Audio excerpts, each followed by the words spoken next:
7장. 이제 여러분이 써보낸 질문에 대해 말하겠습니다. 남자가 여자를 성적으로 가까이 하지 않는 것은 좋습니다. 그러나 음행에 빠지게 하는 유혹이 있기 때문에 남자마다 자기 아내를 두고 여자마다 자기 남편을 두십시오. 남편은 아내에게 남편으로서의 의무를 다하고 아내도 남편에게 그렇게 하십시오. 아내는 자기 몸을 자기 마음대로 하지 못하고 오직 남편에게 맡겨야 합니다. 이와 같이 남편도 자기 몸을 자기 마음대로 하지 못하고 오직 아내에게 맡겨야 합니다. 부부간에 서로 멀리하지 마십시오. 단 기도에 전념하기 위해 얼마 동안 떨어져 있기로 합의한 경우는 예외입니다. 그러나 그 후에는 다시 합하십시오. 이는 여러분이 절제하지 못하는 틈을 타서 사탄이 여러분을 유혹할까 염려되기 때문입니다.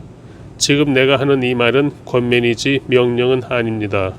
내가 바라기는 모든 사람이 나와 같았으면 좋겠습니다.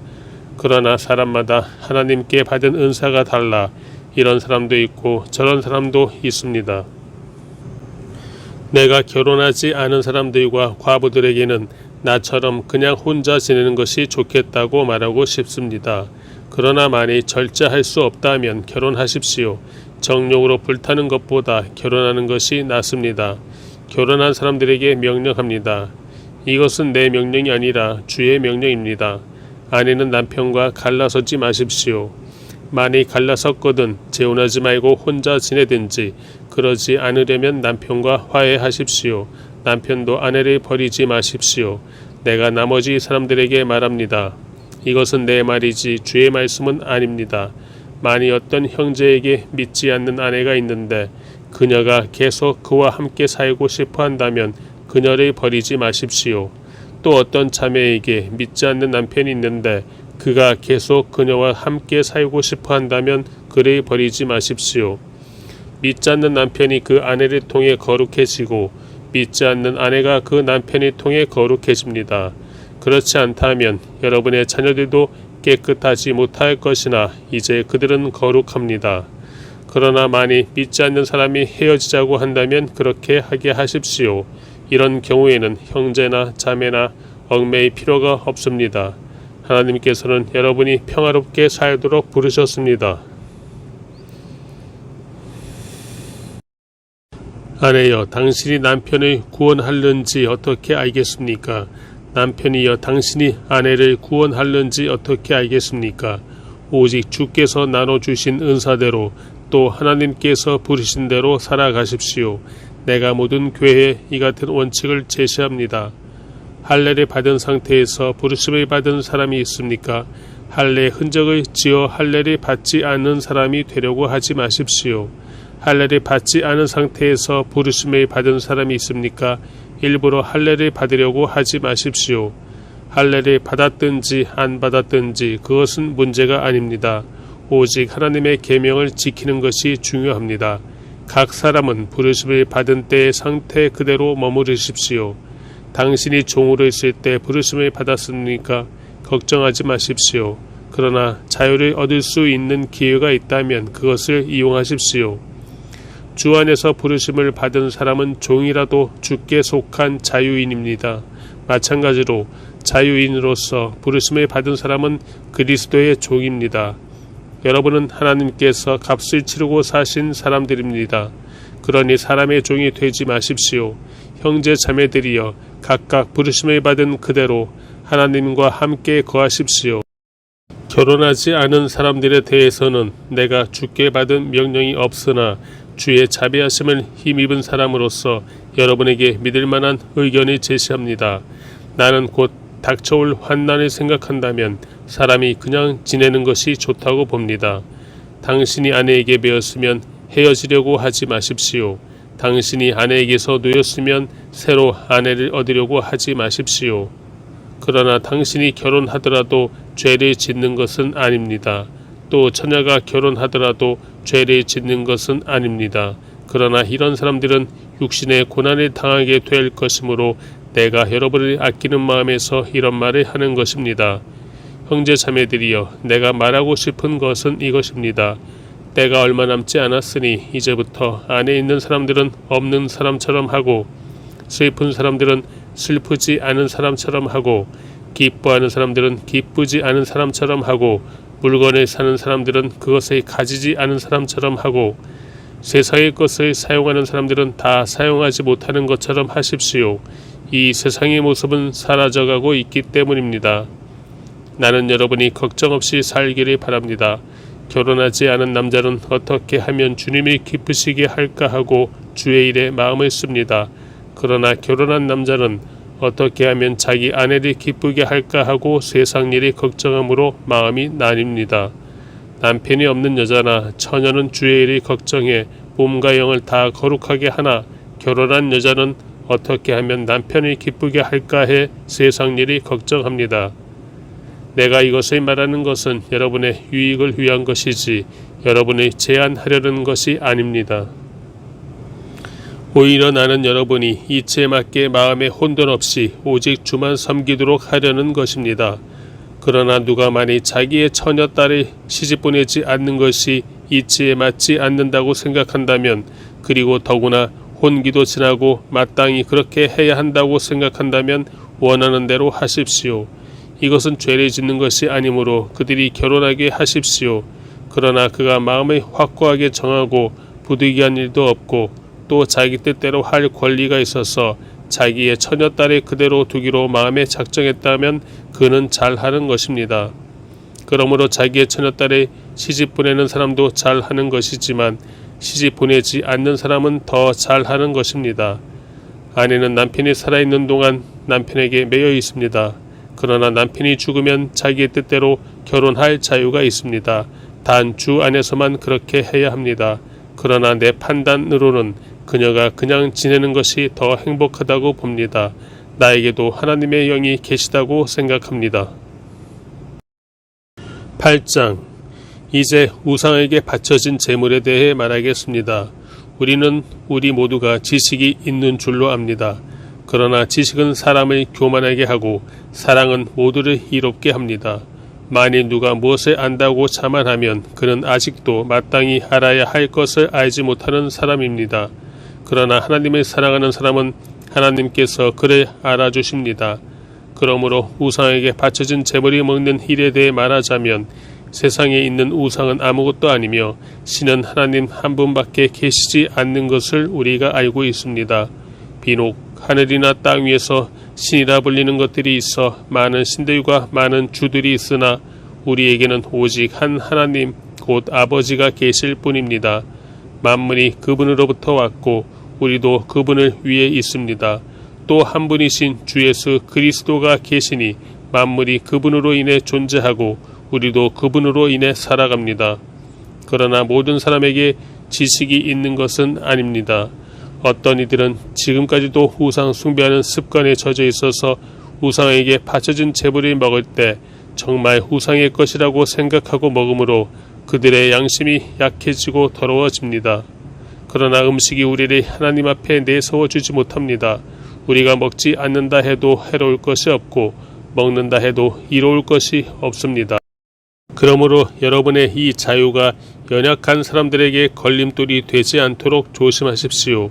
지식이 있는 당신이 우상의 신전에 앉아서 먹는 것을 누가 보면 양심의 거리낌이 있으면서도 용기를 얻어 우상에게 바쳐진 제물이 먹지 않겠습니까? 그러면 그 연약한 사람은 당신의 지식 때문에 망하게 됩니다. 그리스도는 그 형제를 위해 죽으셨습니다.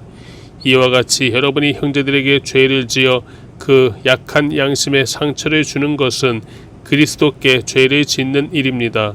그러므로 음식이 내 형제를 넘어지게 한다면 나는 내 형제를 넘어지지 않게 하기 위해 영원히 고기를 먹지 않을 것입니다. 9장 내가 자유인이 아닙니까? 내가 사도가 아닙니까? 내가 우리 주 예수를 보지 못했습니까? 주 안에서 행한 내 일의 열매가 여러분이 아닙니까? 다른 이들에게는 내가 사도가 아닐지라도 여러분에게는 분명 사도입니다. 여러분은 주 안에서 내 사도직을 보증하는 표이기 때문입니다. 나를 비판하는 사람들에 대해 나는 이렇게 대답합니다. 우리에게 먹고 마실 권리가 없습니까? 우리라고 다른 사도들이나 주의 형제들이나 게바처럼 그리스도를 믿는 아내를 데리고 다닐 권리가 없습니까? 또 나와 바나바만 일하지 않을 권리가 없습니까? 누가 자기의 돈을 들여 군인으로 복무하겠습니까? 누가 포도를 만들고 그 열매를 먹지 않겠습니까? 누가 양떼를 치면서 그 젖을 먹지 않겠습니까? 내가 단지 세상의 관습에 따라 말하는 것입니까? 율법도 이것을 말하지 않습니까? 모세 율법에 기록되기를 곡식을 밟아 떠는 소에게 망을 씌우지 말아라고 했습니다. 이것이 하나님께서 소리 걱정해서 하신 말씀입니까? 아니면 다 우리를 위해 하시는 말씀입니까? 그것은 참으로 우리를 위해 기록된 것입니다. 밭에 가는 사람은 소망을 가지고 일하고 곡식을 타작하는 사람은 자기 몫을 얻을 것이라는 소망을 가지고 일하는 것이 당연합니다. 우리가 여러분에게 영적인 씨앗을 뿌렸다면 우리가 여러분에게서 물질적인 것을 거둔다고 해서 그것이 지나친 일이겠습니까? 다른 사람들도 여러분에게 이런 권리를 가졌다면 우리는 더욱 그렇지 않겠습니까? 그러나 우리는 이 권리를 사용하지 않았고 도리어 모든 것을 참고 있습니다. 이는 그리스도의 복음을 전하는데 조금 더 방해가 되지 않기 위해서입니다. 성전에서 일하는 사람들이 성전에서 나는 음식을 먹고 제단을 섬기는 사람들이 재물을 나누는 것을 여러분이 알지 못합니까? 이와 같이 주께서도 복음을 전하는 사람들에게 복음 전하는 일로 먹고 살라고 명하셨습니다. 그러나 나는 이런 권리를 일절 사용하지 않았습니다. 내가 이렇게 쓰는 것은 여러분이 내게 그렇게 해달라는 뜻이 아닙니다. 그렇게 하느니 나는 차라리 죽는 편이 낫겠습니다. 아무도 이런 내 자부심을 헛되게 하지 못할 것입니다.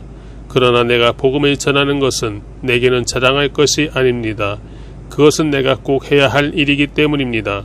내가 복음을 전하지 않는다면 내게 화가 미칠 것입니다. 그러나 내가 자원해 이 일을 행한다면 내게 상이 있을 것입니다. 그러나 내가 자원해서 하지 않는다 할지라도 내게는 직무로 맡겨진 일입니다. 그렇다면 어떻게 해야 내게 상이 있겠습니까? 그것은 내가 복음을 전할 때 값없이 전하고 전도자로서 내 권리를 다 사용하지 않는 것입니다. 내가 모든 사람에 대해 자유로우나 스스로 모든 사람에게 종이 됐습니다. 이는 내가 더 많은 사람을 얻기 위해서입니다. 유대 사람들에게 내가 유대 사람처럼 된 것은 유대 사람을 얻기 위해서입니다.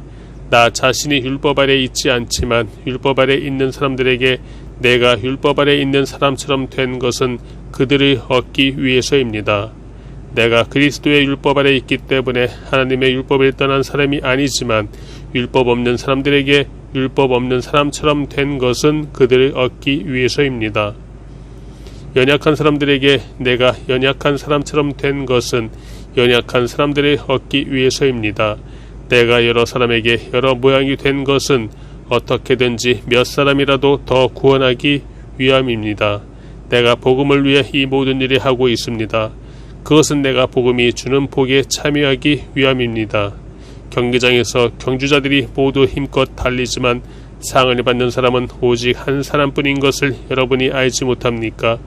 이와 같이 여러분도 상을 받기 위해 달리십시오. 경기에 참가하는 사람은 누구나 모든 일에 절제합니다. 그들은 썩어 없어질 면류관을 얻으려고 절제하지만 우리는 썩지 않을 것을 얻으려고 절제합니다. 그러므로 나는 목표가 없는 것처럼 달리지 않고 허공을 치듯이 싸우지 않습니다. 내가 내 몸을 쳐 복종시키는 이유는 내가 다른 사람에게는 복음을 전하고 도리어 나 자신은 버림받지 않도록 하기 위함입니다. 10장 형제들이여, 나는 여러분이 이 사실을 알기를 원합니다. 우리 조상들이 모두 구름 아래 있었고 바다 가운데로 지났고 모두가 구름과 바다에서 침례를 받고 모세와 연합했습니다. 그들은 모두 같은 신령한 음식을 먹었고 모두 같은 신령한 물을 마셨습니다. 그들은 자기들과 동행한 신령한 반석에서 나는 것을 마셨는데 그 반석은 그리스도이셨습니다. 그러나 하나님께서 그들 대부분을 기뻐하지 않으셨으므로 그들은 광야에서 멸망당하고 말았습니다. 이런 일들은 그들처럼 우리도 악을 즐기는 자가 되지 않게 하려고 우리에게 본보기가 된 것입니다. 여러분은 그들 가운데 어떤 이들처럼 우상 숭배자가 되지 마십시오. 기록되기를 백성이 앉아서 먹고 마시며 일어나 춤을 추었다라고 했습니다. 그들 가운데 어떤 이들은 음행하다가 하루에 23,000명이 죽었습니다. 우리는 그들처럼 음행하지 맙시다. 그들 가운데 어떤 이들은 주를 시험하다가 뱀에 물려 죽었습니다. 우리는 그들처럼 시험하지 맙시다. 그들 가운데 어떤 이들은 원망하다가 파멸시키는 이에게 멸망당했습니다. 여러분은 그들처럼 원망하지 마십시오. 그들에게 일어난 이런 일들은 본보기로서 말세를 만난 우리를 위해 경고로 기록된 것입니다. 그러므로 선 줄로 생각하는 사람은 넘어지지 않도록 조심하십시오. 여러분은 사람이 감당할 수 없는 시험을 당한 적이 없습니다. 하나님은 신실하셔서 여러분이 감당치 못할 시험은 허락하지 않으시며 시험을 당할 때도 피할 길을 마련해 주셔서 여러분이 능히 감당할 수 있게 하십니다. 그러므로 내 사랑하는 형제들이여 우상 숭배를 피하십시오. 내가 지각 있는 사람들에게 말하듯이 말하니 여러분은 내가 하는 말을 스스로 판단해 보십시오. 우리가 감사드리며 마시는 축복의 잔은 그리스도의 피를 나눠 마시는 것이 아닙니까? 우리가 떼는 빵은 그리스도의 몸을 나눠 먹는 것이 아닙니까? 빵이 하나이므로 우리가 여럿일지라도 한 몸입니다. 이것은 우리 모두가 한 덩어리의 빵을 나눠 먹기 때문입니다. 이스라엘 백성의 관습을 생각해 보십시오. 제물을 먹는 사람들은 하나님의 제단에 참여하는 사람들이 아닙니까? 그러므로 내가 말하려는 것이 무엇입니까? 우상의 제물은 무엇이며 또 우상은 무엇입니까?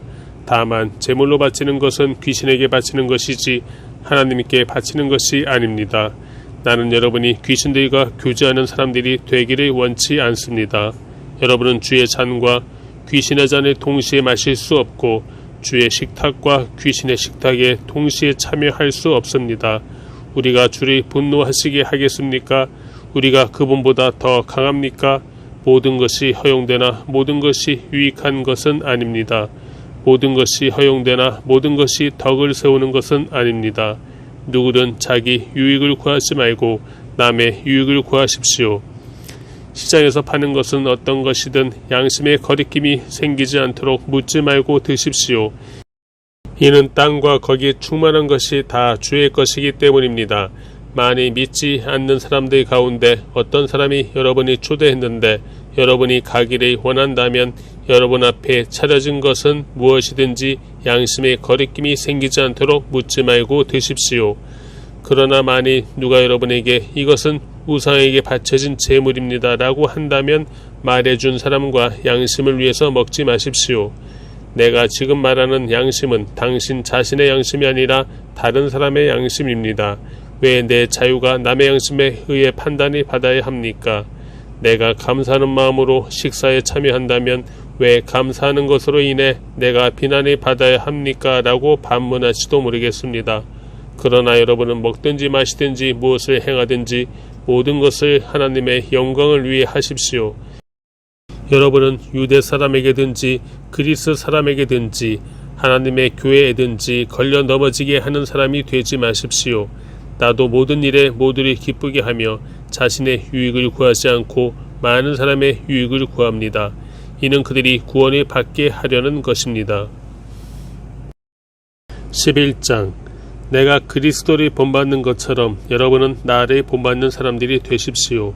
여러분이 나에 대한 모든 것을 기억하고 있고 또 내가 여러분에게 전해준 대로 전통을 굳게 지킴으로 내가 여러분을 칭찬합니다. 이제 나는 여러분이 모든 남자의 머리는 그리스도이시며 여자의 머리는 남자이며 그리스도의 머리는 하나님이시라는 것을 깨닫기 원합니다.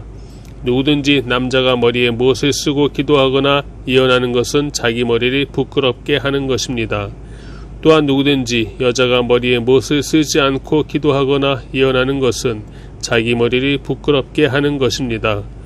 이는 머리를 민 것이나 다름없기 때문입니다. 만일 여자가 머리에 아무것도 쓰지 않으려면 머리를 깎으십시오. 그러나 머리를 깎거나 미는 것이 부끄러운 일이라면 머리를 가리십시오. 남자는 머리에 무엇을 쓰면 안 됩니다. 이는 그가 하나님의 형상이요 영광이기 때문입니다. 그러나 여자는 남자의 영광입니다. 남자가 여자에게서 난 것이 아니라 여자가 남자에게서 났기 때문입니다. 또 남자가 여자를 위해 창조된 것이 아니라 여자가 남자를 위해 창조됐습니다. 그러므로 여자는 천사들 때문에 그 머리 위에 권위의 표를 둬야 합니다. 그러나 주 안에서는 남자 없이 여자가 있을 수 없고 여자 없이 남자가 있을 수 없습니다. 여자가 남자에게서 난 것 같이 남자도 여자의 몸에서 났기 때문입니다. 그러나 모든 것이 하나님께로서 났습니다. 여러분 스스로 판단해 보십시오. 여자가 머리에 쓰지 않고 하나님께 기도하는 것이 마땅한 일이겠습니까? 여러분의 본성 그 자체가 가르쳐 주듯이 남자가 긴 머리를 하는 것은 그에게 부끄러움이 되지만 여자가 긴 머리를 하는 것은 그녀에게 영광이 되지 않습니까? 이것은 긴 머리가 그녀에게 쓰는 것을 대신해 주어진 것이기 때문입니다. 이 문제에 대해 누가 논쟁하고 싶어 할지 모르나 그런 풍습은 우리에게도 하나님의 교회에도 없는 것입니다. 이제 내가 지시하려는 일에 관해 나는 여러분을 칭찬하지 않습니다. 이것은 여러분의 모임이 유익하지 않고 오히려 해롭기 때문입니다. 첫째는 여러분이 교회에 모일 때 여러분 가운데 분쟁이 있다는 말이 들리는데 나는 어느 정도 사실이라고 믿습니다. 여러분 가운데 옳다 인정받는 사람들이 드러나려면 여러분 가운데 분파도 있어야 할 것입니다. 그러므로 여러분이 분열되어 있으니 여러분이 함께 모인다 해도 그것은 주의 만찬을 먹기 위한 것이 아닙니다. 이는 먹을 때 사람마다 제각기 자기 음식을 먼저 먹어서 어떤 이는 배고프고 어떤 이는 술에 취하기 때문입니다. 여러분이 먹고 마실 집이 없습니까? 아니면 여러분이 하나님의 교회를 하찮게 여기고 가난한 사람들에게 창피를 주려는 것입니까? 내가 여러분에게 무슨 말을 해야 하겠습니까? 내가 여러분을 칭찬해야 하겠습니까? 이 일에 대해 나는 여러분을 칭찬할 수 없습니다. 내가 여러분에게 전한 것은 주께 받은 것입니다. 곧 주 예수께서는 잡히시던 밤에 빵을 들어 감사하시고 떼시며 말씀하셨습니다. 이것은 너희를 위해 주는 내 몸이니 이 예를 행해 나를 기념하라. 이와 같이 식사 후에 또한 잔을 들고 말씀하셨습니다. 이 잔은 내 피로 세운 새 언약이니 이 예를 행해 마실 때마다 나를 기념하라. 그러므로 여러분은 이 빵을 먹고 이 잔을 마실 때마다 주가 오실 때까지 그분의 죽으심을 선포하는 것입니다. 그러므로 누구든지 주의 빵이나 잔을 올바른 마음가짐 없이 먹고 마시는 사람은 주의 몸과 피를 짓밟는 죄를 저지르는 것입니다. 그러니 사람이 자기를 살핀 후에 빵을 먹고 잔을 받도록 하십시오. 주의 몸이 의미하는 것을 모르고 먹고 마시는 사람은 자기가 받을 심판을 먹고 마시는 것입니다. 이로 인해 여러분 가운데 몸이 약한 사람과 병든 사람이 많고 죽은 사람도 적지 않습니다. 우리가 우리 스스로를 살핀다면 심판을 받지 않을 것입니다. 그러나 지금 우리가 주께 심판을 받아 징계를 받는 것은 우리가 세상과 함께 정죄받지 않도록 하려는 것입니다. 그러므로 내 형제들이여, 여러분이 먹으려고 모일 때 서로 기다리십시오. 누구든지 배가 고프면 집에서 먼저 먹도록 하십시오. 이는 여러분의 모임이 심판받지 않게 하려는 것입니다. 나머지 문제들은 내가 가서 말하겠습니다.